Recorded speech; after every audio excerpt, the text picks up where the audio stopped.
something a little bit different tonight to start off with. Today I bumped into a gentleman. He's rather big, so this gentleman, him, believe it or not, is Tiny. That's a joke. But he's actually, his nickname is Tiny. Yeah, Tiny's a veteran, like myself. But thing is, he was in a tank. French cavalry. French cavalry, yeah. Don't look like a veteran, do they? Come on, these jokes are going to get worse if you don't pick up. We really are. Yeah, so Tiny, when did you come out with the forces, Tiny? Late 91. Late 91, so I've been out, like myself, out a few years. Well, Tiny's doing a really amazing thing, which I want to speak to you about. I won't say any more. I'll just let you know that Tiny is a very unique gentleman, and what he's doing is absolutely fantastic. And I'll let him explain, so the floor is yours. Evening. As I said, my name's Tiny. I got nicknamed that by the British veteran. I'm British, although I served in the French Foreign Legion. I did Iraq in 91 Operation Desert Storm, part of the French Foreign Legion cavalry. I'm cycling around the UK. I'm towing a trailer that weighs probably just over a quarter of a ton on a push bike. I started from Plymouth on the 8th of December 2021. Went down to Landend, all up the west coast to Holyhead and Anglesey. And then I did Snowdon, Ben Nevis, up to Durness. Dunnet Head, which, believe it or not, is the most northerly point. It's not Dunnet Road. I found out while I was there. And then I went down to Gills Bay, over to Orkney Islands. Visit the Italian chapel there, absolutely beautiful place. It was built by Italian prisoners of war in World War II. It looks a lot like the Sistine Chapel. Yeah, I can never pronounce that. Sistine Chapel inside, absolutely beautiful. And then back over to Gills Bay, John O'Groats, and I've come down the east coast to Holy Island, which is a very beautiful island. The crossing was a bit stormy because the sea washes over it. A few people get caught on there. I couldn't go through. Well, I broke a rib trying to cycle on ice. My admin called me stubborn. I prefer the word determined. It's saying it there. I couldn't go through the Tyne tunnel, so I had to go up to Newcastle then. Cross the Tyne there, down into Skipton, Huddersfield, and then back across and up to Whitby. And yeah, so I'm still going down the east coast. We're all the way down now, and then south coast back to Plymouth where I started. It's another 10 months. Hopefully I'll be finished this side of Christmas. Yeah, it's been a tough journey. I'm doing it with arthritis in both knees, my right ankle and my right hand. I'm asthmatic, diabetic. I've had one heart attack and one close call. They got me to hospital in time. So it's not the easiest of journeys. My trailer was weighed in Perth before the before it was like added to, and it was just under a quarter of a ton then. So the new bottom sides and that probably fetching just over. It's a normal push bike, not electric, no power, no pedal assist, nothing like that. Alpha's donated it for us, this cycle ride. We've raised about £6,000 so far on the GoFundMe and in cash donations. It all goes to the non-profits that are out there, where every single penny goes to help a veteran. When I finish this, I'm having a 2-day break, and then I'm walking around again. I'm being joined by an RAF veteran, Daniel Carroll. I've been given some land up in the Highlands to start PTSD, respite camp for all services. So that's like ambulance, police, the lot. And the second journey is going to come that. I've not stopped yet, and it's going to take another 4 years, I think, to walk around. Thank you. So roughly how many miles do you think you've done so far?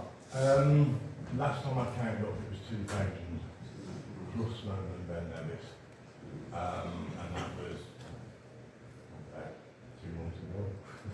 So I've probably hit about 3,000 miles so far. I think I've got about 1,300 to go.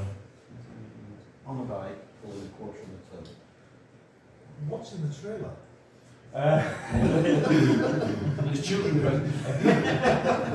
Some spare parts, camping stuff, everything I need really. So you're completely self-contained? Yeah, yeah. Wow. I've got food on there, I've got emergency rations in case I need it. A big tub of water. You never have enough water. Always carry water. You can never have enough water. So yeah, it all adds a weight. But yeah, it's needed. How do you manage when you get to real estate bills then? I push. It must be hard though, I mean, you'd be pulling that then, I take it, you push the bike without.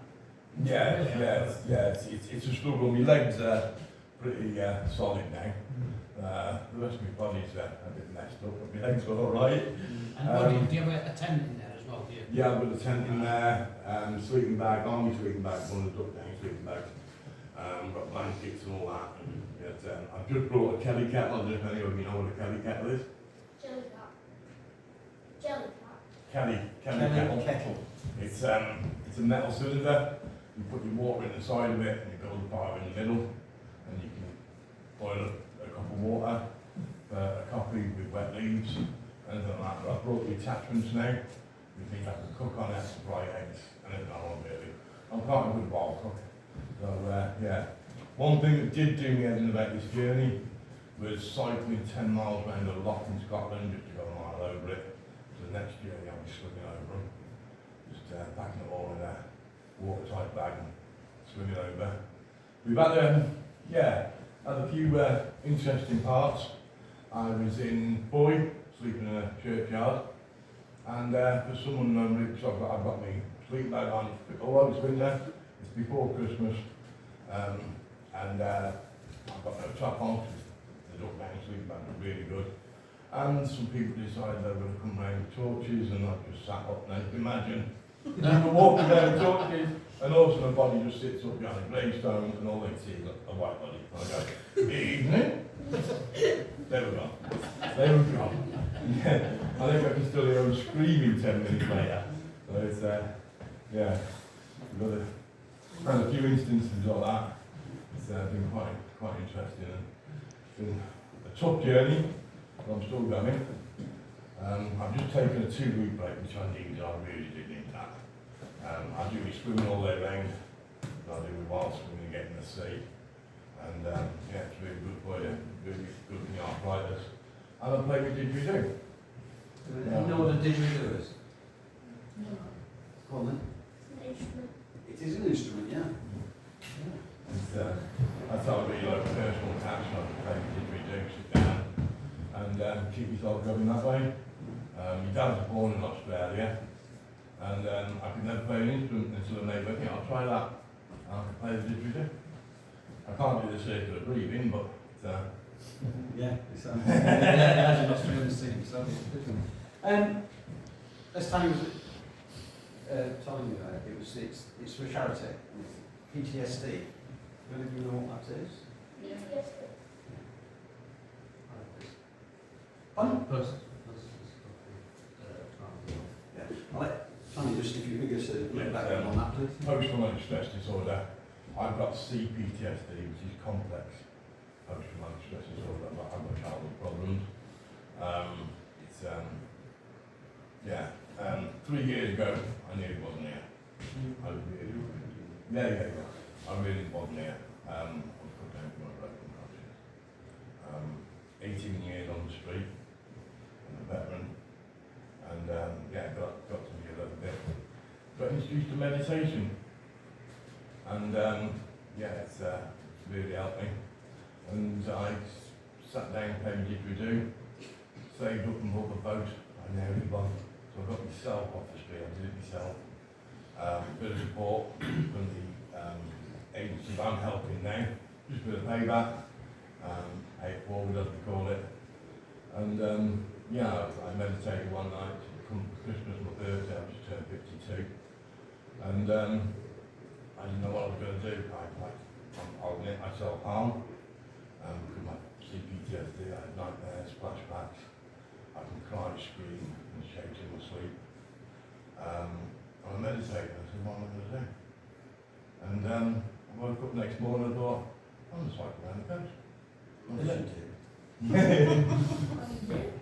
So I are you ran your actually house. sleeping as you go round? Are you, so while sleeping as you go round? Yeah, mostly, yeah. Every now and then somebody donates a B&B or I'm going to call myself a hotel. But mainly, Cresswell. Top of Northumberland there. It was snowing and I got myself in a bush shelter and just got me sleep back up to sleep. Just what I mean by while sleeping is that Tiny's actually sleeping outside on a night, not in a hotel, not in a bed. He's doing it the hard way. It's just take it out of you, but I think the time I did on the street helped that. So I know how to look after myself. Yeah, the Farm Legion are tough bunch as well. I don't know if you've heard of the Farm Legion, French Farm Legion. Yeah,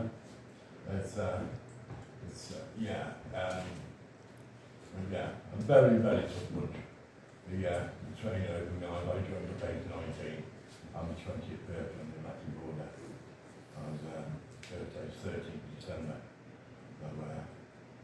So, more or less just before the war actually kicked off, I turned 20 years of age. We were all called to roll call, and we were all told that none of us could actually die that day because there was no body bags. And then just before we did go out and hit the front line, we were told that body bags were every single one of us. At the age of 20, I was basically being told that I wasn't going to make it back home. It's a really big eye opener. So I'm still here, I'm still fighting, and I'm fighting for people like you. That's, any questions, just fire away. Anybody like to ask? So it just shows you, there's a lot of veterans out on the street. I'm not saying that to the veterans, but there is. As Tiny said, some veterans who face conflicts and creates a lot of problems in the mind. It's something very difficult to live with, and these guys need help. Tiny being one who suffered from it, or suffers from it, he's doing more than his part to actually help his fellow veterans. That's something to think about, guys. We're all sat in that, not a very warm classroom, but we've all come from a nice warm house. We're all pretty healthy, apart from Hopalong up there who's sprained his ankle. We're all in pretty good health. Yeah, we've got everything we need. There's a lot of people out there that haven't. So thanks to Tiny, do the best he can for them, and I think that's an admirable cause. Yeah, and we wish him well. I think he's mad. It's what these mad people do. You need a lot of mad people in this world to do these things. And I think we all have to do these guys, these veterans. So when you see a veteran or somebody on the street, sort of thinks, that's somebody's son, somebody's brother, father, do anything, and they're suffering. You need help. Yeah. So hopefully we'll send Dan on his way tomorrow. Are you not tomorrow, are you? Yeah, I'm heading for Haunting tomorrow.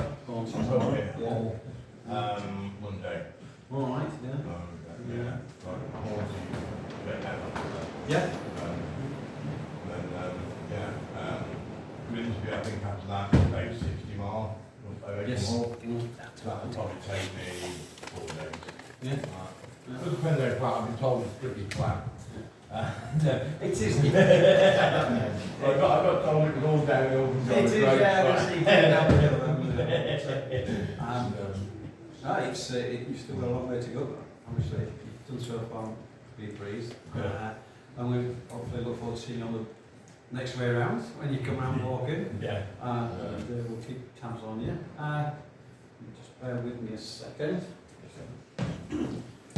Is your journey being tracked on the website or something? thing or? Tiny TV cycle ride, Facebook groups, and also on YouTube. And believe it or not, I'm on TikTok as a tad tired. What's your YouTube channel? What's YouTube channel. I can't. What's your YouTube channel? YouTube channel is Tiny TV Cycle Ride. It's, exactly the same. TikTok, I did have 8,000 followers on there, and then they logged me out and I couldn't come back in. So I started again and got like 2,000 now. But this video is on YouTube, the Facebook one, and the TikTok, if that's okay. I don't know, I didn't feel the topic. Yeah, okay. Sorry, Tim. So, any more questions, anybody? I'm just the chairman of the UMT, would you like to come in, please? Oh, right, okay. Tiny, you met Rob this morning.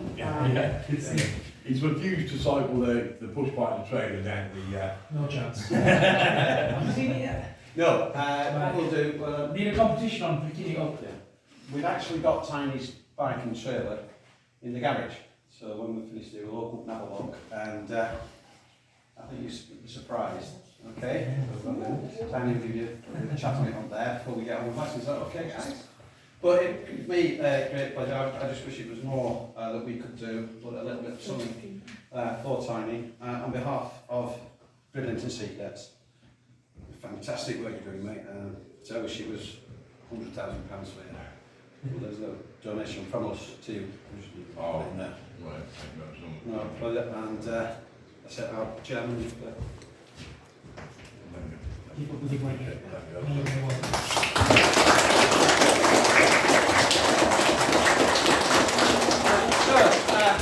Thank you, Tony, for that insight into what you're doing. So we've just had 10 minutes up in the garage now, guys, if you'd like to find a way there.